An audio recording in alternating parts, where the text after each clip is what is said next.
naganap na press briefing nitong Webes, sinabi ni Presidential Communication Office Undersecretary Claire Castro na handang suportahan ni Pangulong Ferdinand Marcos Jr. ang refiled proposal ng Blue Economic Bill. Layunin ng panukala na protektahan at pangalagaan ang yamang dagat sa mga karagatan at baybayin. Ayon sa principal author na nasabing bill na si Senator Loren Legarda, magagamit ito upang palakasin ang mga coastal communities gaya ng mga mangingisda at mapaunlad pa ang ekonomiya ng bansa. Payag din ni Senator Risa Ontiveros, umaasa siya na isa ito sa mga mahalagang paksa na mababanggit sa darating na SONA ng Pangulo.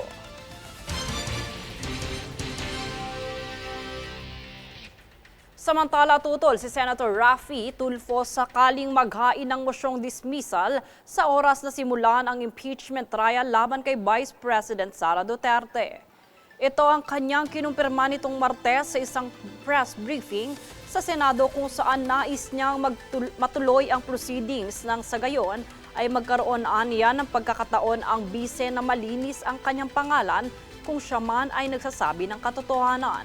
At bilang paghahanda, kabi-kabilaan na rin ang umanong kanyang kinausap at kinonsultang abogado at former justices upang maging handa sa paglilitis ng may sapat na kaalaman para sa patas at matalinong desisyon. Naghain naman ng panukalang batas na Parents Welfare Act of 2025 si Senator Panfilo Ping Lacson tungkol sa mga anak na magtatangkang abandonahin o pabayaan ng kanilang mga magulang sa pagtanda.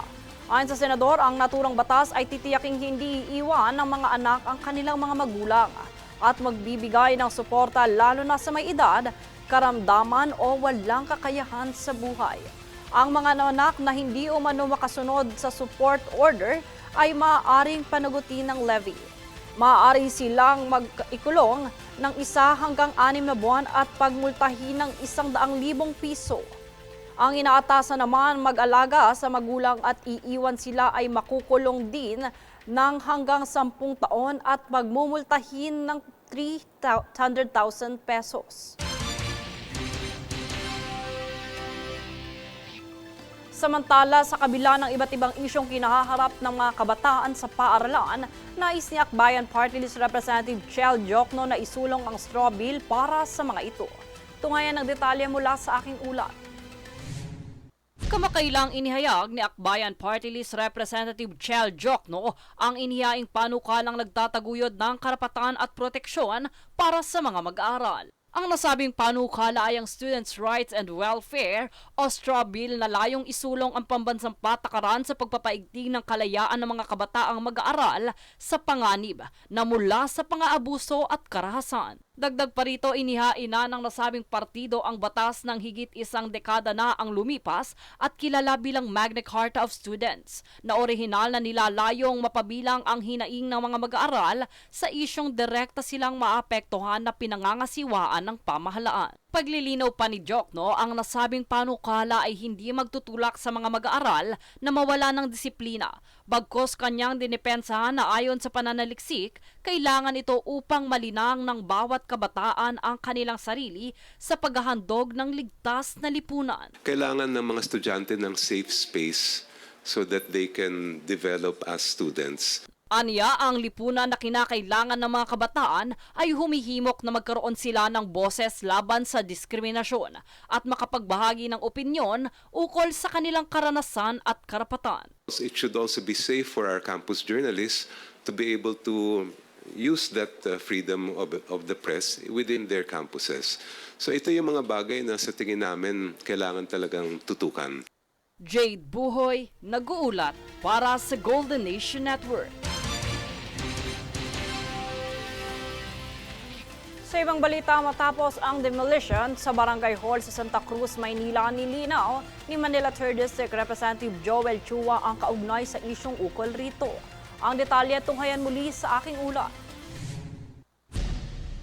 Sa kamakailang panayam, pinahayag ni Manila 3rd District Representative Joel Chua ang pagkakadawit sa isyu ng ginibang Barangay Hall ng Barangay 313 sa Santa Cruz, Maynila noong July 9.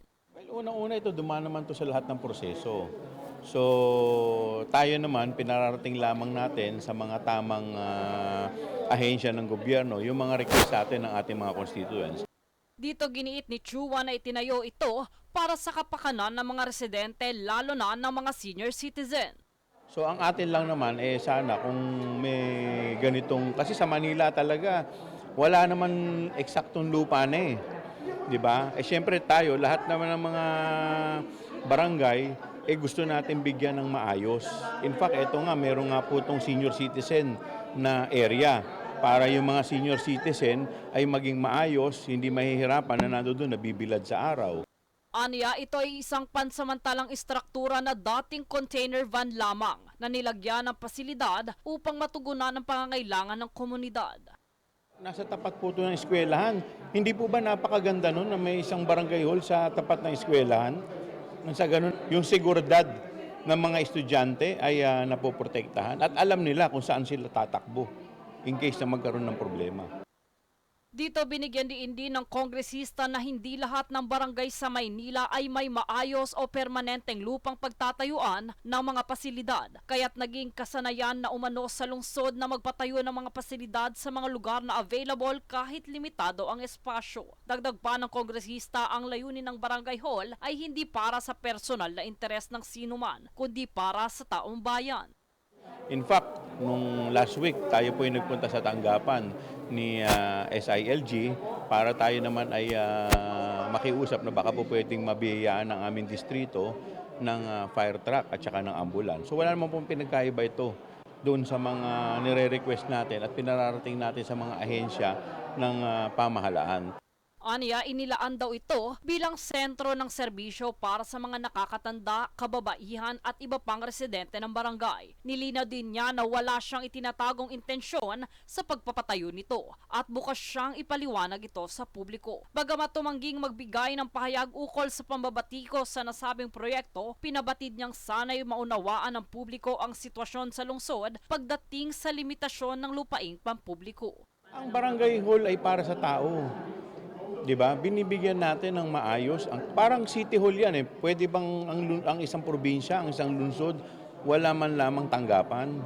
Sa huli, nananawagan siya ng pagkakaisa at pag-unawa mula sa mga mamamayan habang inaayos ang mga serbisyo sa barangay.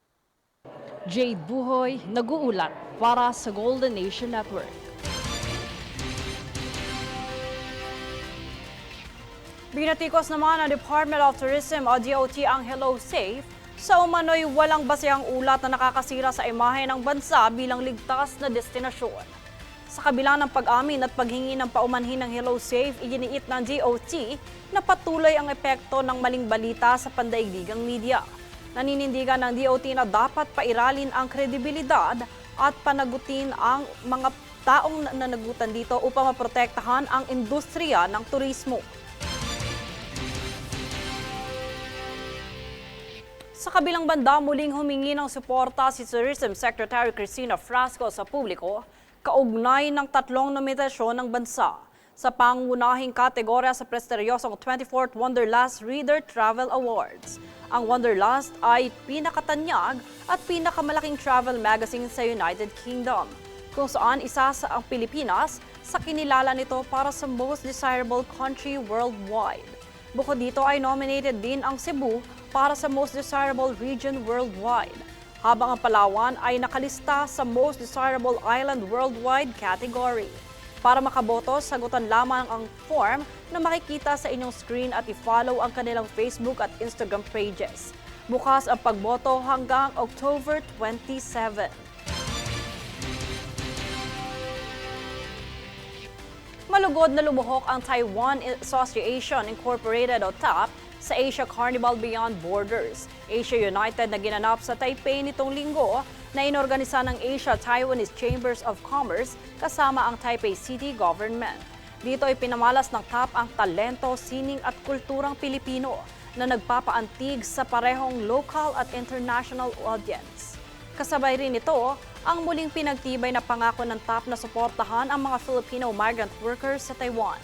Sa pamamagitan din ng pakikiisa ng TAP, ipinapakita nito ang matibay na diwa ng koneksyon ng Pilipinas at Taiwan.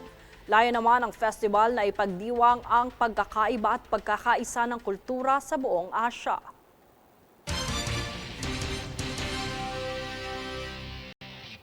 At narito ang recap ng mga nagbabagang balita ngayon. Sa ulo ng mga balita, search and retrieval operation sa Taal Lake nagpapatuloy. Patas na investigasyon pinatitiyak ng Malacanang. 50 piso dagdag sahod para sa minimum wage earners, epektibo na. Isang babaeng Muslim tinanghal bilang unang babaeng pilotong Muslim ng Philippine Air Force. Senator Raffy Tulfo, pabor na matuloy ang impeachment trial laban kay BP Sara. Panukalang Parents Welfare Act isinusulong sa Senado. Pilipinas nominado sa 3 kategorya ng Wanderlust Travel Awards. Batas at pantay na balita, komprehensibong ulat para sa pulso ng masa. Ito ang News Force.